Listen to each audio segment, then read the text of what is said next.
Stephanie Kelton is going to speak about the euro for about 15 minutes. The topic is the euro a dismal coin? But that's the topic of the debate we will have with Paul Tong, with Ancila van der Leest, and with Thierry Baudet in about 15 minutes. Stephanie, the floor is yours. Thank you very much. Thank you very much. So I'm going to do something that I would typically do in a couple of hours, but I've been asked to do it in 15 minutes or so, so we're just going to see how that goes. I'm going to try to give you a little bit of a flavor about the way that I've approached this question about the nature and role of money in the context of the euro. Okay, and I started writing about this back when I was working on my doctoral dissertation, which was 1997, 1998, and I was doing my a little bit of the early research at the Levy Economics Institute, where I met a researcher by the name of Wynne Godley. And this turns out to be important because Wynne was a British economist. He had been at the Treasury, and he was one of the first people to begin to write, I think, with great insight and clarity on the question of the Maastricht Treaty and the proposals for a new common currency. And Wynne was writing some of these things as early as 1992, so you know what an early warning it was for him to be writing critically about what it was that much of Europe was about to embark on in terms of changing, reinventing, if you like, the nature of their money. And so what I want to do, now that we've reinvented the money and we have this thing called the euro, is ask whether we need further reinventions or whether we need to think about how to reclaim what was great about the monetary system that preceded the euro and what allowed the system to function fairly well without the kind of crisis that you had, and more importantly, to recover after the crisis, okay? So this has been described as, I'm going to talk to you from an MMT perspective. I recognize that most of the people in this room have no idea what in the world that means, and it's usually an hour-long talk just for me to describe what MMT is. So let me just say that MMT is a school of thought in macroeconomics. It's one that has gained, I think, a great deal of attention, especially after the crisis in Europe and the crisis in the US, but even before that. It's a collection of scholarship that's been produced by a fairly small number of economists, mostly in the US, but also in places like Switzerland and Australia and other places. It is kind of a new approach to thinking about some pretty big issues in macroeconomics, okay? So if I were doing the full talk, I would cover all of this. I'm not. Don't go sleep. I'm just going to try to focus on the left-hand side here, and in particular on the piece about money, okay, since that's the focus of your event here. So I'm going to begin with just a descriptive backdrop. What is money as we think about it? And I know there's loads of conversation today about debt-free money and how to reinvent money so that it doesn't have the word debt associated with it, that somehow this is supposed to be more liberating, more libertarian. I don't, to be honest, I've had lots of conversations and read lots of things and heard lots of people. I don't know what debt-free money means because I can't conceive of how debt-free money can exist, because the way that I think about money is as a relationship. Money is a social relationship.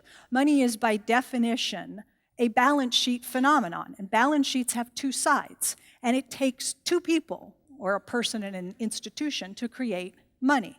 You have the debtor and you have the creditor. Money exists always and everywhere as both an asset and a liability. And I know lots of people want to imagine a world in which we can create money that is an asset only, but nobody's liability, and therefore it is debt-free money. I have not found a way in my own mind to make that plausible, to make that work. Money is a balance sheet phenomenon. It is debt and credit at the same time.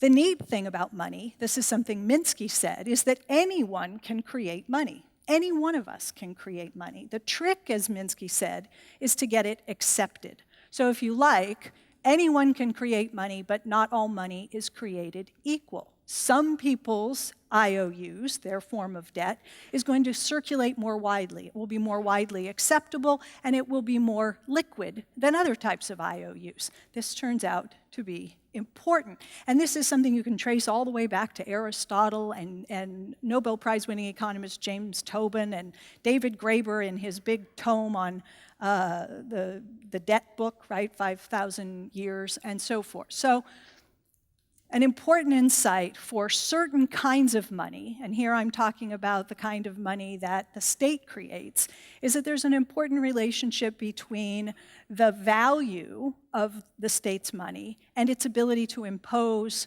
tax liabilities on the population. So sometimes in MMT we will, for shorthand, say taxes drive money.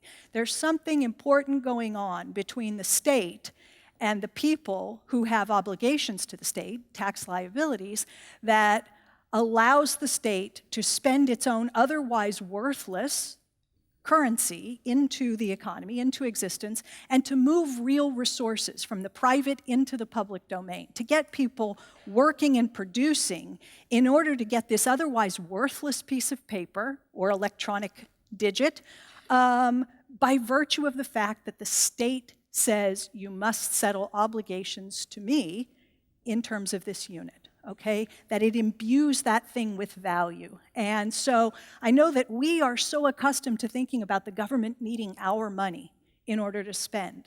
MMT flips that around and recognizes that when the state has a monopoly on the creation of its own currency, which, if you think about it, the US dollar can only come from one place, and that is the US government.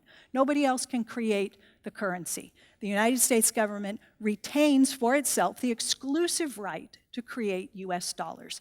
It can therefore never run out, never be forced into insolvency, never go bankrupt, never face a crisis in terms of ability to meet payment obligations, and so forth. It is the monopoly issuer of the currency.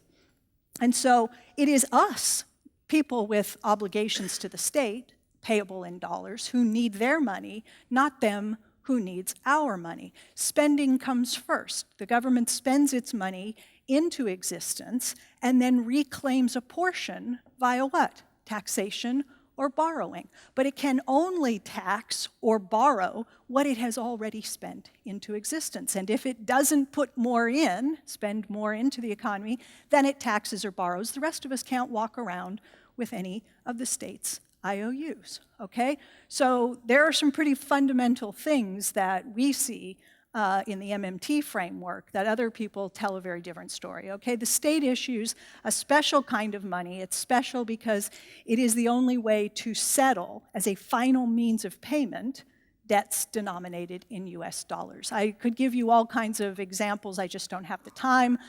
Again, this is Minsky going, you can tell I like the guy, going back to 1959. I think he was one of the most important economists of the 20th century. Minsky said, as the government has the sovereign right to issue fiat money, government debt is safe from danger of either default of principal or interest. Once you let this sink in and you come to accept this, a lot of debates and discussions that take place at the policy level will make you completely crazy, because all of the affordability questions, all of the debt risk and tipping points, all of those sort of discussions will no longer seem like reasonable conversations. It will seem like we're focusing on the wrong sorts of problems, at least for certain countries, okay? And I'm coming to this. So what MMT does is say currency regimes matter. This is not part and parcel of economic theory. This is not something that's standard, that everybody understands and has understood for decades, and no new insight here. Believe me, this is a new insight. This was not part of the conventional thinking. And so you had people like Paul Krugman writing just as late as 2013, do currency regimes matter? Does it matter whether you have your own currency or whether you operate a fixed exchange rate or gold standard or any other type of currency system you can imagine? And he says it's kind of striking, you know? It turns out that debt levels matter a lot less for countries with their own currency than for those without. Well, hello, Wynne Godley, 1992 at least, and well before for others. Okay, so this is something we should have known, but really didn't fully recognize. I like this because it lets me have a little fun with Mr. Krugman, who here is featured holding a book written by one of the leading MMT authors. And so these ideas were always in here from the very beginning, okay? But they are starting to make it into the mainstream. So there are different ways to set up currency systems, everything from a pure floating exchange rate to, in a sense, the most extreme form, which is a full currency union, one-to-one, locked together forevermore in marriage, and then everything in between, various types of pegs and so forth. Okay, what we argue is that the currency arrangement matters, and that the most policy space is available when you adopt the pure flexible exchange rate, not fixed to gold, not convertible into anything else, not a currency union sort of thing. So policy space is affected by the choice of monetary system. How do sovereign governments spend? They spend by instructing their bank, usually the central bank, to credit someone's bank account. We have electronic money. Most of the government's payments today, in the US anyway, are made by giving instructions to the Federal Reserve to credit somebody's bank account. That's how the government spends, okay? This usually happens without even writing a check. We're never gonna run out of money because unless the electricity goes out, you're good to go, okay? Taxes and bonds play a different role. I don't have time to get into this, but if you would like to say that governments spend by printing money, then you should say that taxing unprints money. You take your own IOU back, but you don't actually get anything useful to you as a result, right? We could talk about the state's money as vertical money and the money that is created by private financial institutions as horizontal money. So you can think of the private banking system as, in a sense, leveraging the state's money. We aren't going to get into that. I want to stop with this last one here, which is the way that Minsky, again, I didn't realize there's a lot of Minsky in here. Minsky talked about something he called a debt pyramid, or a hierarchy of money. And what Minsky was talking about here is, look, if you want to create a pyramid for any country on the planet, you can imagine what it would look like. Just draw a pyramid and say, what is the money in this country's economy? What is the unit of account? In Japan, it would be the yen. Here, it would be the euro. In the US, it's the US dollar. What are those names? What are those units of measure? Okay? In economics textbooks, we call them the unit of account. So payments are denominated in some unit of account. And they have these sorts of names. You can't touch or feel a dollar any more than you can touch or feel an inch, right? It's a measurement, but it's like a hectare or a meter, right, or a pound. We create physical things to answer to the name, but the name itself, as well, the description, the name, as well as the thing that answers to the name, are chosen by the state. Okay, so the state writes the dictionary, as Keynes says, and periodically it chooses to rewrite the dictionary. And in your case, they rewrote the dictionary to make the unit of account the euro. Okay? Again, this is something you can find in the Treatise on Money, Keynes's major work published in 1930. It runs throughout lots of literature in the history of economic thought. What makes a government have a sovereign money? What makes you sovereign? Governments define the unit of account, impose taxes, they tax and spend and borrow in the unit that is in their own payments, okay? For most countries, it's one nation, one money. Here, the idea was one market, one money. Broke tradition. One nation, one money became one market, one money. Okay, so the euro is not a sovereign currency in the sense that I just described here. I'm going to skip this. So here's the hierarchy.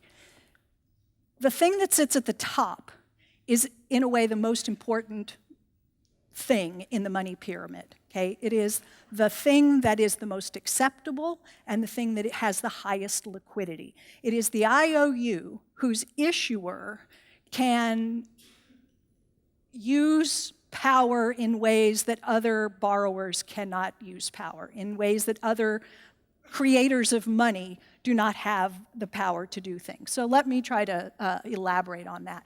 Government IOUs sit at the top of the pyramid because they are the most powerful. Okay? Banks issue debt, IOUs, that circulate very widely because they have a special relationship to the government's money. We guarantee that bank deposits trade at par, 1-to-1, with government money. That gives them a very special power to circulate widely and, in many ways, perform the same functions as the state's money. But at the end of the day, there's only one way to settle your tax obligation to the state, and that is to return to the state its own IOUs. You don't settle by writing a check. The check has to go through a clearing process, and what the state gets at the end of the clearing process is its own IOU back in payment. Other businesses obviously issue IOUs. They don't circulate as widely. Households issue IOUs. Those don't circulate as widely as a firms, but here's the US pyramid. We control the thing that sits at the top, okay? The US government is in control of the US dollar. That's what sits at the top of our pyramid. They don't pledge to convert it into gold or any other asset at a fixed price. What you get is the US dollar, okay? We issue the currency. We can never go broke. We can afford to buy anything for sale in US dollars. We set the policy interest rate. We have expanded policy space. Under a gold standard, the thing that sits at the top of the pyramid is finite in existence, okay? It's gold, and you're pledging to convert, in this case, dollars into gold at a fixed price. You can run out. You have to be much more careful. The policy space is narrowed for countries on a gold standard. Why? Because if they spend too much and people want to convert en masse to the finite thing at the top of the pyramid, you could run out and be forced off the gold standard, okay? Countries like Russia and Argentina operated fixed exchange rate systems. So they tied the value of their currencies to the value of a foreign currency, in both cases here, the US dollar. And in both cases, they had currency crises and were forced to abandon their pegs. They too had limited policy space because of the nature of the monetary system they chose for themselves. So now we move to the euro. Okay, last one. The euro is an exceptional case. The currency itself, you know this, is divorced from the nation state.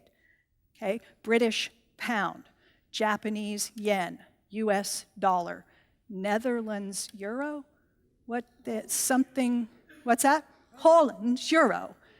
So there's a difference there, right? The euro is effectively a foreign currency from the perspective of the individual member countries. They are users of the currency, no longer issuers of the currency, and as a consequence, the policy space is constricted, and they lack the powers that a country like even a Canada or an Australia or a UK and so forth have as they retain their own currency. So you lack the policy space, you must borrow the currency or raise it through tax revenue in order to be able to spend. If there is a shortfall and you need to borrow, you are going to be paying market-determined interest rates as opposed to an interest rate that your central bank sets and defends for you. You can actually run out. You could be forced into insolvency or bankruptcy in a Greek-style sort of debt crisis. So this is the bottom line, okay? My position has been for a number of years that it is important for governments to be in control of the currency that sits at the top of the pyramid.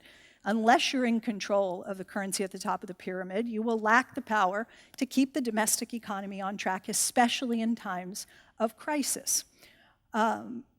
Economic well-being in countries that operate on the euro is very closely tied to a country's ability to run current account surpluses, trade surpluses. Okay, so that becomes an important source of the currency to allow governments to do what they can't do using their own fiscal policy, so trade surpluses become important. If we're talking about ways to re-envision or re-engineer or reimagine the monetary system, then I think there's pretty much widespread agreement at this point, at least among most academics in the US, I'd say, that what's needed here is the establishment of a European fiscal analog to the ECB, a fiscal partner. So with that, I shall stop.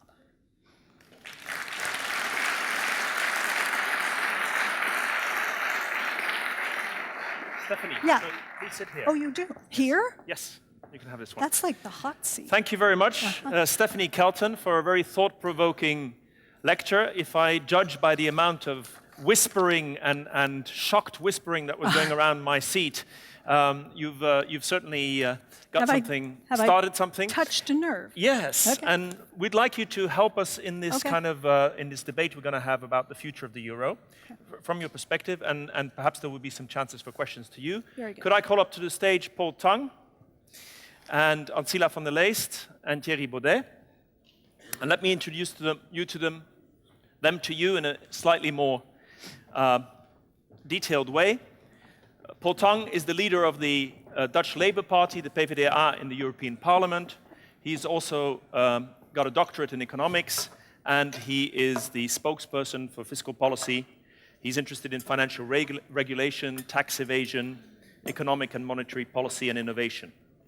And he will talk from his perspective and from the perspective of his party. Ancila van der Leest is the leader of the Dutch Pirate Party. She's also the lead advisor on privacy at Brunel, and she has a kind of a position on the euro which she will explain, but she is a staunch advocate for the preservation of cash, among other things. Thierry Baudet is the founder and party leader for the Forum for Democratie, which is also becoming a party that's going to take part in the next election.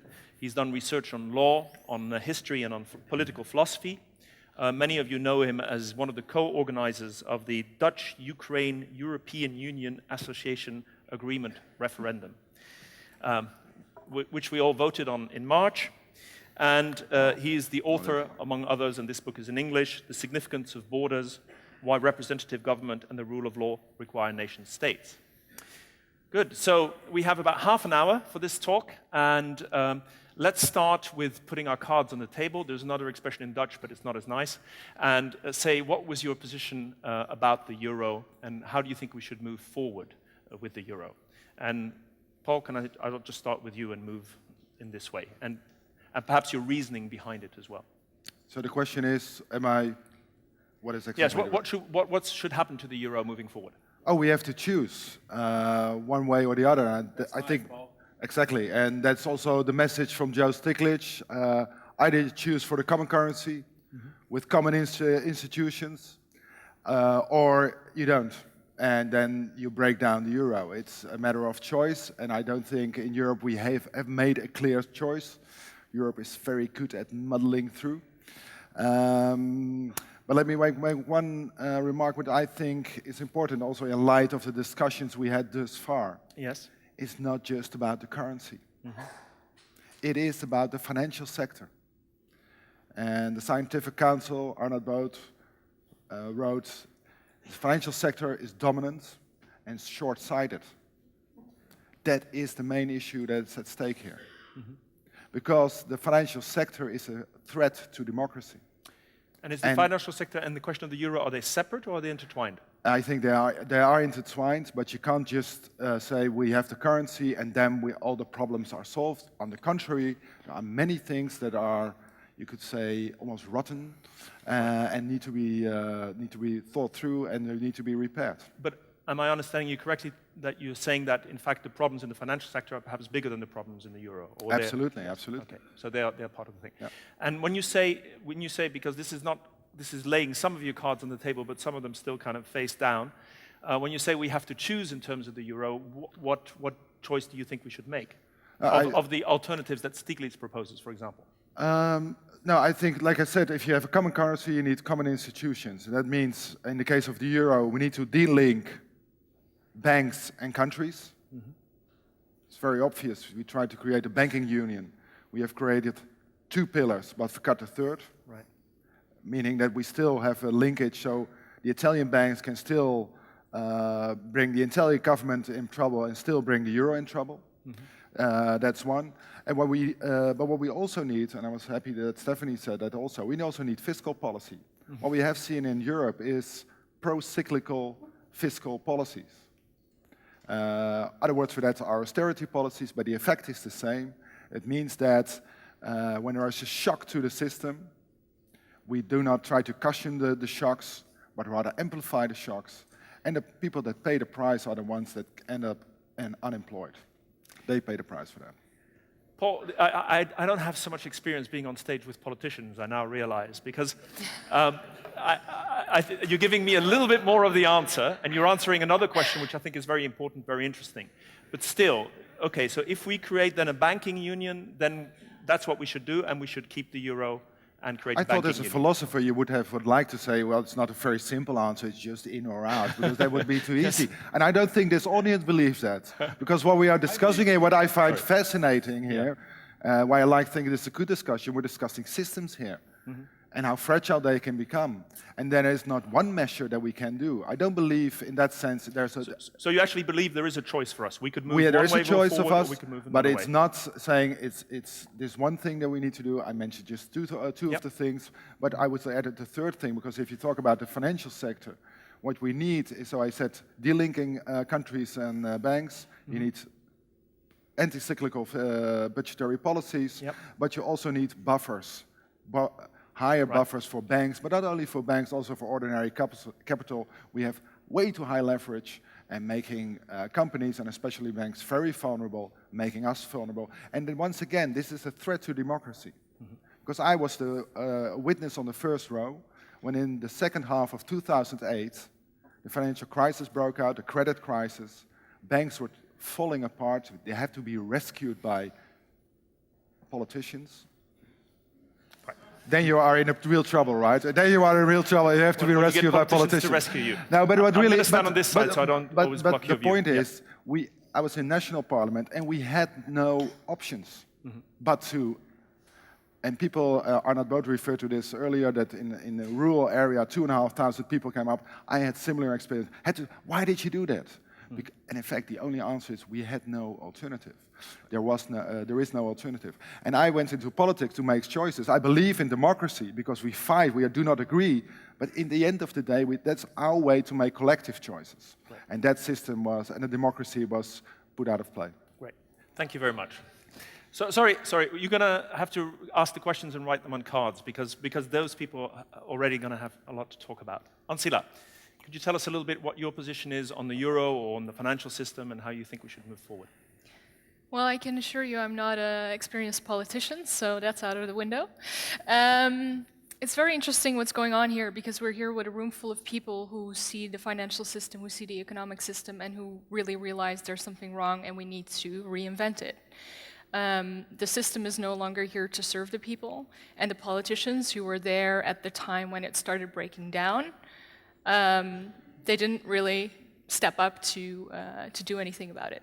Now we're here, we realize we can't go on any longer in the same way that we have been going on. When you read the newspapers, when you listen to the politicians that are in power now, they do actually pretend like we can go on, and our Prime Minister actually said, just go and buy another car, and everything will be fine.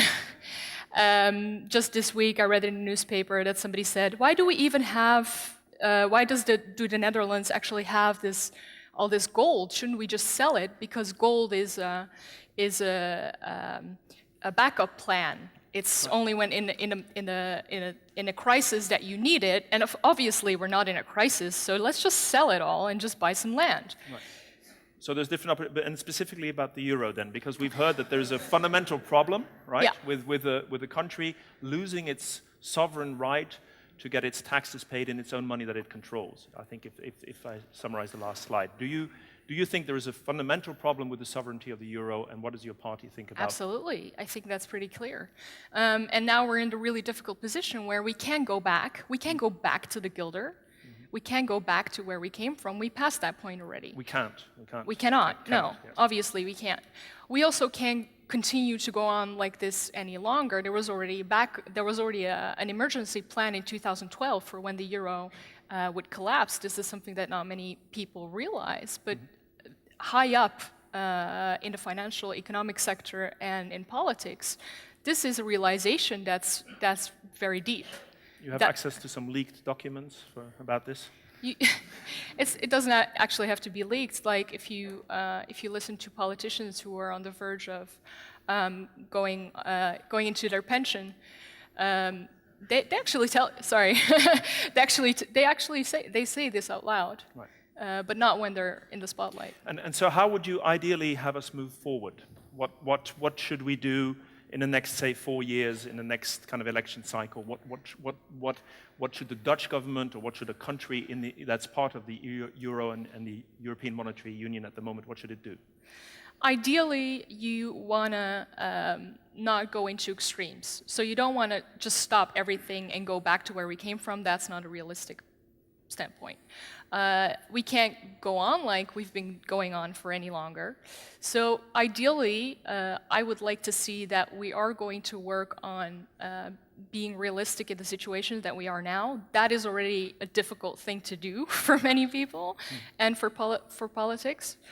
But we need to go there. We need to go there and say this is unsustainable. We need to come up with a better plan. And then what I can imagine that will happen is going to a smaller euro collaboration, like a euro or a A smaller euro collaboration. So a euro is the northern Europe. Northern euros. Northern Europe. And so do we kick the people in the south out, or do we actually leave and leave them with the euro as is?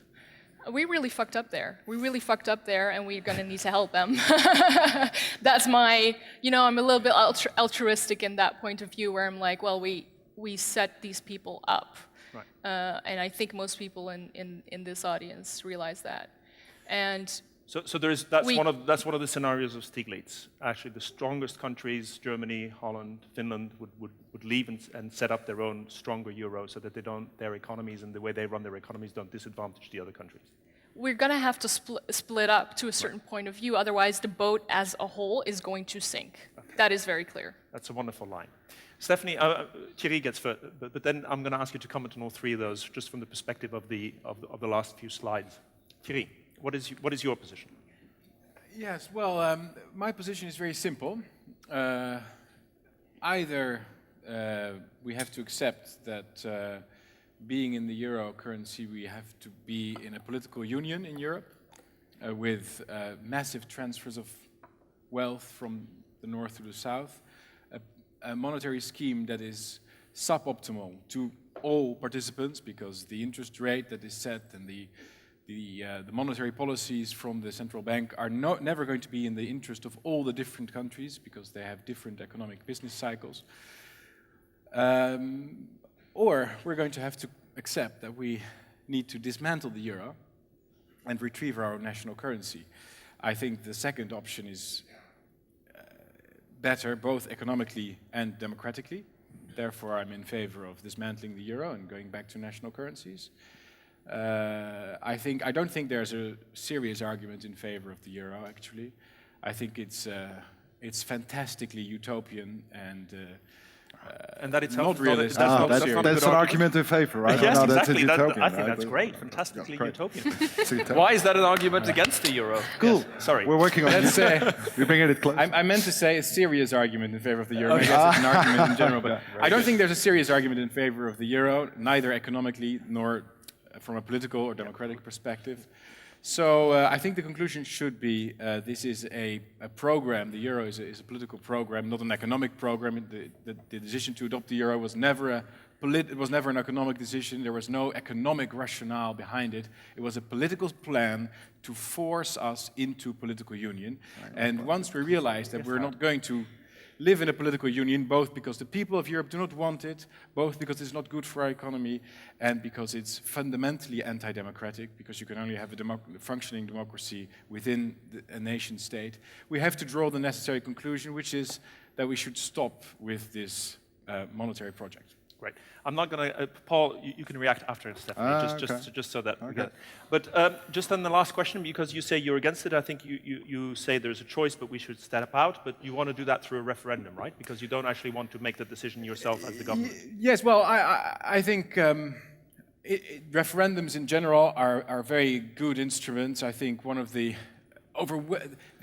most remarkable phenomena that we see is that after decades of massive nation-state propaganda, pro-mass immigration, pro-multiculturalism, pro-EU, from academia, from politics, and from the mainstream media, the people in the Netherlands and the people in many other European countries still overwhelmingly have skeptical feelings about these political programs. Therefore, I think we should conclude that the majority of the people are very well capable of independent thinking and drawing their own conclusions, because they're not being scared into these positions. Right. Therefore, I have great faith in the majority of the people. I think it's a fantastic. But you will leave it in their hands. You have great faith that they will make the decision that you support, but you will leave it in their hands. If they vote to stay with the euro, then you will accept that. Yeah. Well, I've always said that if as a result of a referendum, having been presented the consequences of a single currency, the people by a clear majority would vote in favor of being part of that scheme, that monetary scheme, then that's their decision. That's something that I would accept. One of my main problems with the European Union is that it has advanced through what we call in Dutch salami tactics. I'm not sure if the expression works in English, but slowly just pushing for more centralization without clearly posing the question to the people. And I think it's time that we have a direct say in it. Right. Thank you very much. Stephanie, it's quite, I mean, this is Welcome to Holland, and these are three of the party leaders of our political parties, and this is the way we talk about this, and this is the way we worried about it. From the point of view of your last slides, from the point of view of your economic theory that you advanced and everything like that, how could you react to the positions, or how could you enrich us? Well, I can certainly react to the positions. It's interesting that you want to put it to the people and you want to ask, because that wasn't done to get into the euro. And I can recall specifically, because it was 95, 96, I was living in the UK, and I was at Cambridge University. And one of the big talks that took place while I was there was from Schwebel, who came over, and the attempt was to persuade Britain to join the euro. Mm-hmm. And people said, well, it's going to be very difficult because the British people really don't seem, polls show, right, the sentiment is not there. And he said, it's the same in Germany. They don't want it either. But when we do it, they'll realize how good it was for them, right? It was clearly that the people did not want this new currency, but his belief was, we're the state, we write the dictionary, we're going to rewrite it, we're going to introduce this thing, and believe me, they'll be happy after it's done, okay? Right. So it is sort of interesting to imagine rethinking that choice by bringing people in and actually asking them, what do you want to do? Because there is, I think, a very... From your experience, do people understand the intricacies of the money, how money is made, and the intricacies of the system well enough to vote on a... Not the intricacies, but on a core, visceral level, they understand that in many ways things are worse now than they were before. And so I go and I do similar things, events like this in places around Italy, for example. And the audiences are huge. I mean, we drew over 2,000 people into a basketball arena to have 3 days of conversations about the nature of the euro and what to do going forward. So people get it on a level that there's something wrong, and they're searching for answers, and there's such a, I think, an effective fear campaign associated with leaving the euro that people, it's unimaginable. So the comment that it simply can't be done, there is no choice. But to say, as Paul did, that you can't go back, but then simultaneously recognize, as he did, that the euro is a shock amplifier, is a sort of crazy situation that you're saying, well, there's no way out, but this thing we have makes economic shocks amplify the magnitude of the horrors, right? When we go not in. By definition, but you did say, what's that? Not by definition, of course. No, because the thing doesn't allow you the fiscal space to respond effectively in terms of policy, so you get austerity. That's a policy choice. Right. Yeah, so you get austerity because you lack the institutions, and this is where you're talking about Stiglitz, and it fits with what Terry said as well. You either get further integration or you get disintegration, and where is the evidence? So what I hear is a tension here is between, on the one hand, someone who is saying, I don't believe the further integration is coming, and therefore why put everyone through decades of ongoing pain, self-imposed, self-inflicted misery? Why not rip the Band-Aid off and get back to looking after ourselves versus someone who appears to be more patient, I think both of you, and hopeful and optimistic about maybe the possibilities that the integration will come, that the changes that need to be made will be made. And from your perspective, because the slides at the end were because we only gave you a little bit of time, were quite short, is it a flaw that is irreparable, or are there things that you could do to Yeah, fix it? there are things you can do to fix it, and we've talked about this and presented, and I've written about this as well, and there are lots of ideas out there.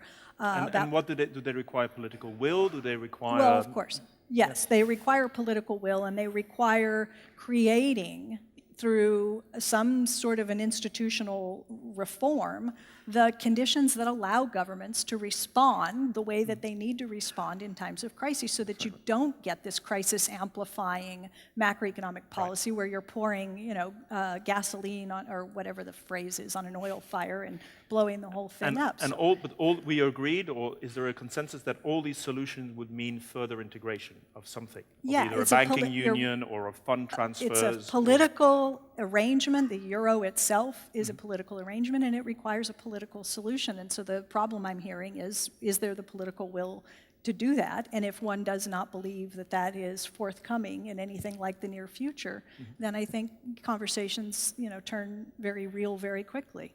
Yes. Go to back to them in a minute. Just last question for you then. Do you see a future where the euro is kept and things do get changed, is there a scenario in which it's better than actually getting rid of it? Is there a scenario in which if certain changes are made at the political level, at the European level, then staying with the euro is economically a better decision? Can the flaw be fixed? It can be fixed. Look, I would say that it works in the U.S. We have an arrangement that is a currency union. Right, and California doesn't control the dollars, right? Nor does California point its finger at West Virginia and say, you profligate sons and sonses, how dare you, spend more than you're taking in year after year. And we're a transfer union, and all of our taxes go to Washington and get rerouted to you folks in West Virginia or Mississippi. Or we don't do that. We don't and Germany measure. is a transfer union between the lender. You do sorry, in the sorry, US. Jerry, There's a sorry. huge transfer. No, but we don't do that in terms of current account. We don't care whether they run. But there is massive transfers through the tax. Jerry, We please. do. We have a transfer Yes. union. We take care of, right? Right. That is the point. I'm saying we don't complain about the fact No, that we okay, do. yes, That's the point. We have a transfer union, but we don't beat each other up over. Yes, we have. And that is the fundamental difference between the That's US the and difference. EU. That's right. Okay, Europe is not a but that- nation. Thierry, we're just talking about a scenario. We'll give you the floor in a second. So then if there was a transfer union, would that be a necessary requirement, or is that for the euro to work? Yes, some mechanism that allows Europe to have a system by which you are channeling resources, financial resources. And look, we've made proposals before where we said the ECB can do this. Who has the monopoly on the creation of the euro? The European Central Bank. So if the ECB wanted to do something that looked in a sense, and it was fair, it could do a distribution on a per capita basis. So every country gets it, and Germany, because it's the biggest, gets the most. So it's not a bailout, it's not a reward for bad behavior, but on an annual basis, it would be possible for the ECB to simply make a deposit, like an allowance, for every country based on population size, and to do it on an ongoing basis, just recognizing that the euro can't come from anywhere else, and that periodically we're going to have to top you up so that you have an account from which to offset spending when revenues inevitably fall off in a downturn. So the ECB can play an important role. Of course, it doesn't want to do that. Right. This is, again, it's political. I'm going to come back to the politicians in just one second. There is one question from the audience, which is to do, and perhaps I'll direct it at you because you're the non-politician here. Is the short-term cycle of elections a problem for monetary reform? I mean, you're engaged in politics in America. Election cycle is a problem for any type of reform. Yeah. So that answers that question, yes. Thank you very much. Okay, so I don't want to give you short shrift because there is a possibility to debate. Paul wanted to react to certain things, Thierry wanted to react, Ancila wants to react. So I'm going to give you the floor now to engage with each other and to do the conversation a little bit without my help, because otherwise I'm too dominant, and I'll give Stephanie the last word. Who wants to engage the others? Well, let's respond to one point made by Cherry. There is no advantage from the euro.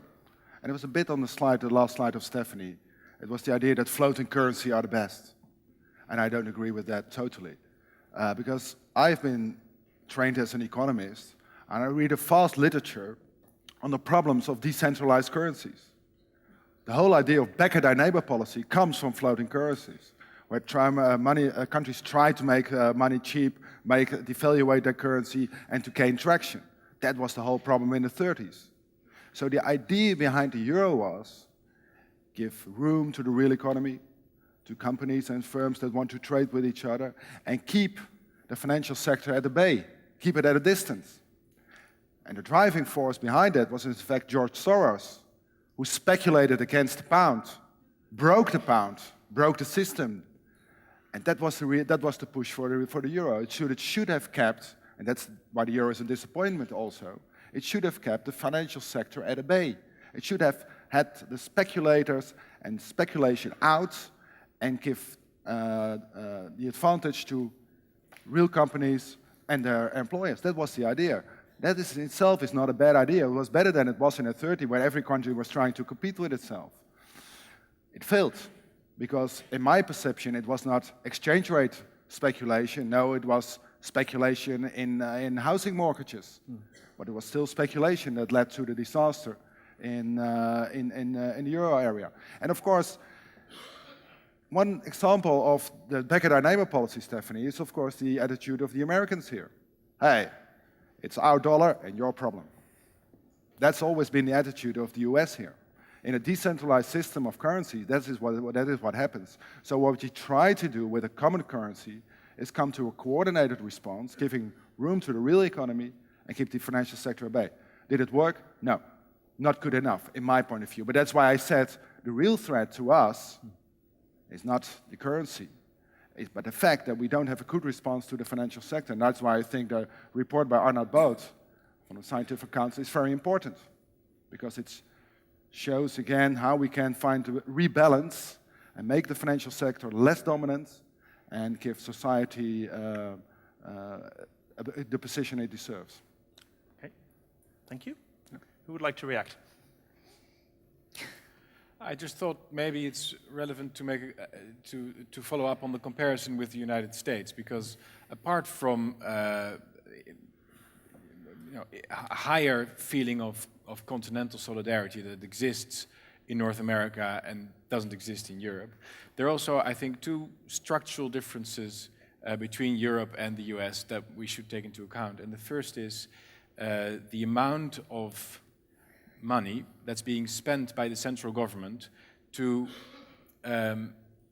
stimulate economic growth in particular areas of the country, and so help converge the different business cycles of the different parts of the country. This is something that doesn't exist in Europe, and it's something that most voters in Europe, in European countries, would find unacceptable. They would find it unacceptable if the European Union would spend the equivalent of 30% of the total amount of taxes, which is the case in the United States, centrally. None of us in Europe want that. Secondly, in order for the US dollar to work, in order for the several economies of the several states of the US to converge rather than diverge, there's massive labor mobility, incredible labor mobility. The amount of people that settle, get married or get children in a different state than where they grew up is very, very high. This is something that both in Europe we wouldn't like it, we wouldn't want it, and it wouldn't be possible because we don't speak the same language.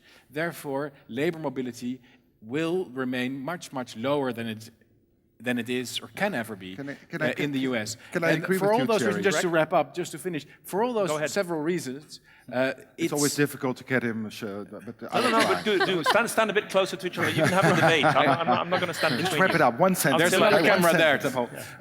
For all those reasons, I think we should realize that the Eurozone is not an optimal currency area. It's a suboptimal scheme, and it's not in our economic and political interest, once again. Okay. There's never been an optimal currency area, just as it's a theoretical construct made up by economists, which is very useful as an instrument to think. Nothing against that. I agree with your mechanisms, by the way, so I wanted to agree with you for once. I like that, sort of, for once.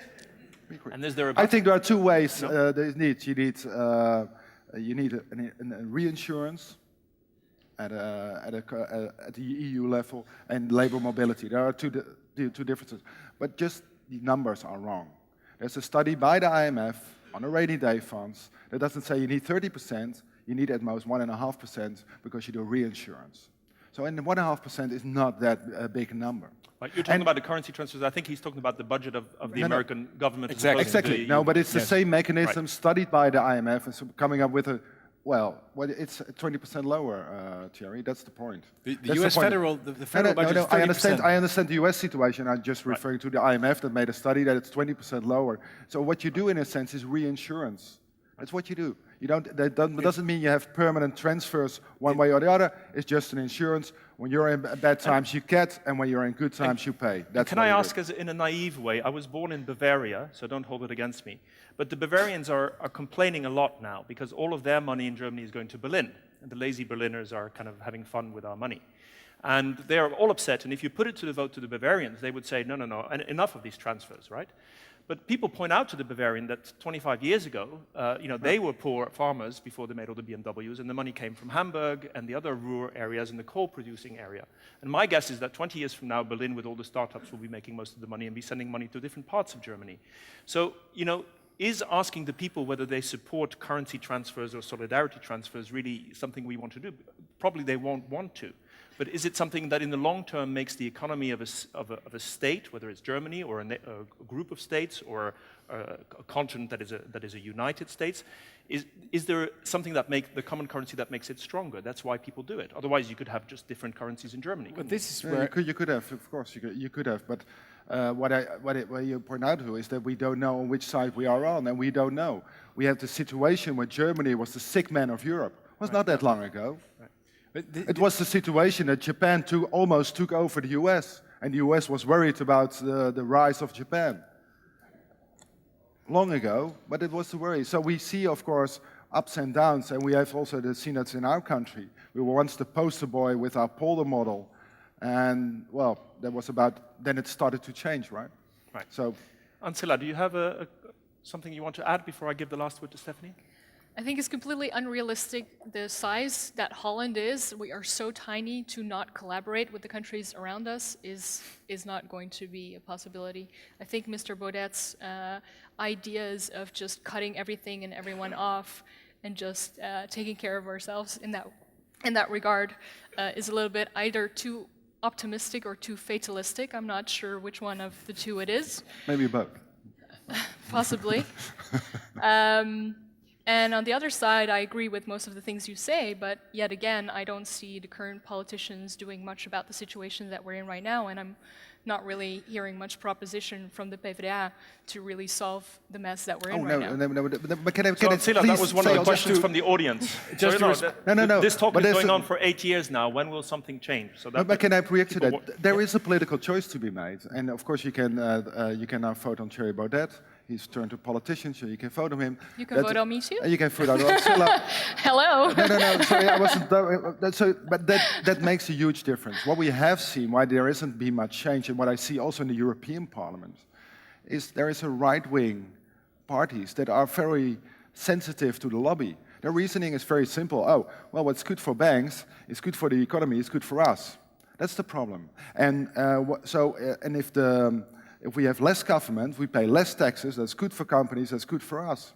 That's how they are. So that makes a huge distinction. So, hey, if you would have the right majority, you would see a lot of changes, but this is exactly what democracy is about, and we need to tip the balance towards moving on and making that choice, because that's clear and not muddled through. Thank you. Thierry, you wanted to say something, and then just Stephanie, two very because we're brief going points. over time. The point about the transfers being paid by Bavaria to the rest of Germany and vice versa, I think this is a very interesting question that brings us to the topic of national feeling and national sentiment.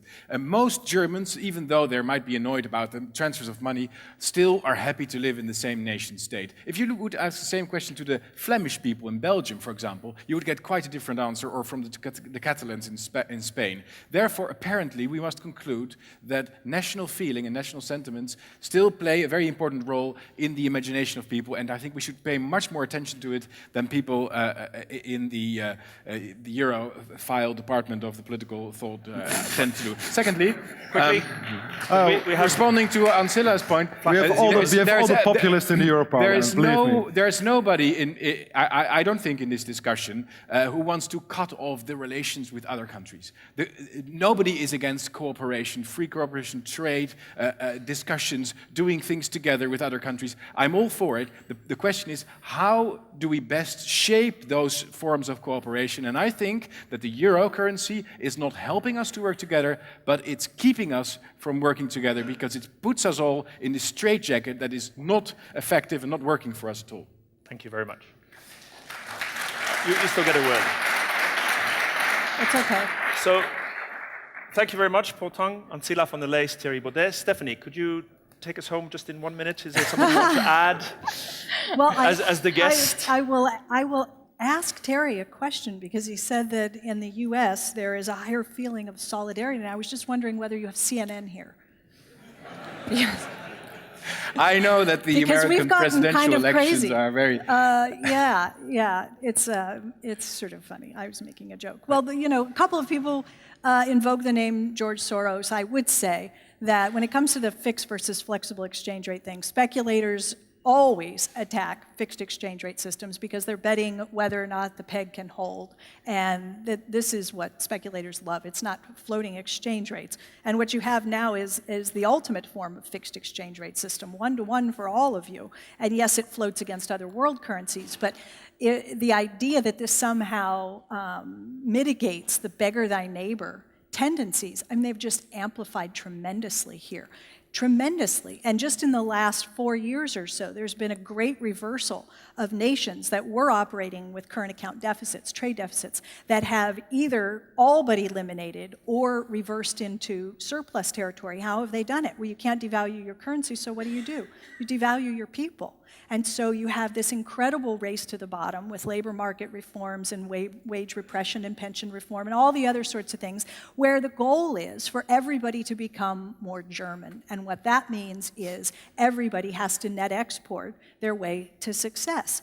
And this really is the ultimate beggar thy neighbor. Everybody is trying to become a net exporter.